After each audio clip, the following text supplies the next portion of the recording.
याला कोण झाली एसन दरबारी कुस्ती बेगम. गडी बेगम म्हणजे अली आदिलशहाची आई बरं का.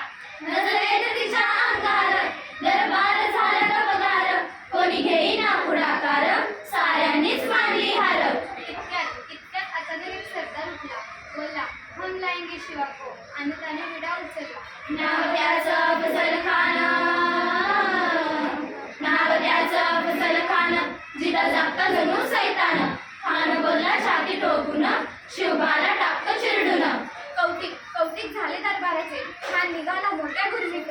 त्याचं घोडदळ पायदळ ओढ काटा लई बब्बळ. अंगी 10 हत्तीचं बळ पाहणारा काटे चळचळ. वाटेत भेटे त्याला चिडी. त्याची खानाची सेना निघाली. गावं लुटली, देवळं उद्ध्वस्त केली. आया बहिणींची आपली लुटली. कोण रोखणार हे वादळ. आता शिवबांची काही खरी नाही. इकडे निजाम, तिकडे मुघल, पलीकडे इंग्रज. जो तो हेच बोलू लागला. राजांची सेना मुठभर. खानाला कसा ठोकणार, काय लढवावा म्हणणार. चिंतक पंत सरदार.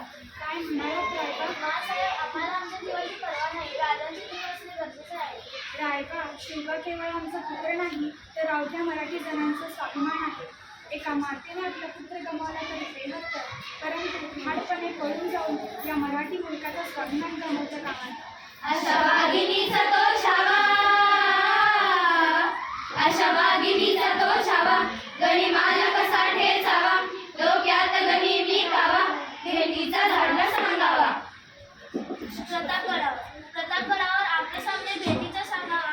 खानाने हसत हसत कबूल केले. दिवस ठरला आणि ठरल्याप्रमाणे प्रतापगडच्या पायथ्याशी खान,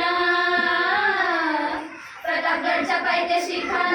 हे प्रतापगडच्या पायथ्याशी खान, प्रतापगडच्या पायथ्याशी खान. आला बेहुमान नाही त्याला जाण. शिवाजी राजाच्या करामतीची, शिवाजी राजाच्या करामतीची, शिवाजी राजाच्या करामतीची. त्यास नाही जाणीव शक्तीची, त्यास नाही जाणीव शक्तीची. करेल काही कल्पना युक्तीची हजी जी जी. करेल काही कल्पना युक्तीची हजी जी जी. खानाच्या भेटीसाठी महाराजांनी एक शानदार शामियाना उभारला होता. भेटीसाठी छान उभारीला, भेटीसाठी छान उभारीला.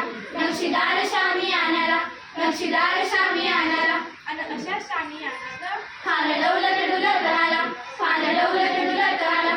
सय्यबंड त्याच्या संगतीला, सय्यबंड त्याच्या संगतीला. शिवबाच्या संगती माला, शिवबाच्या संगती माला. राजाला पाहून खान म्हणतो कसा. खान हाक मारितो हसरी,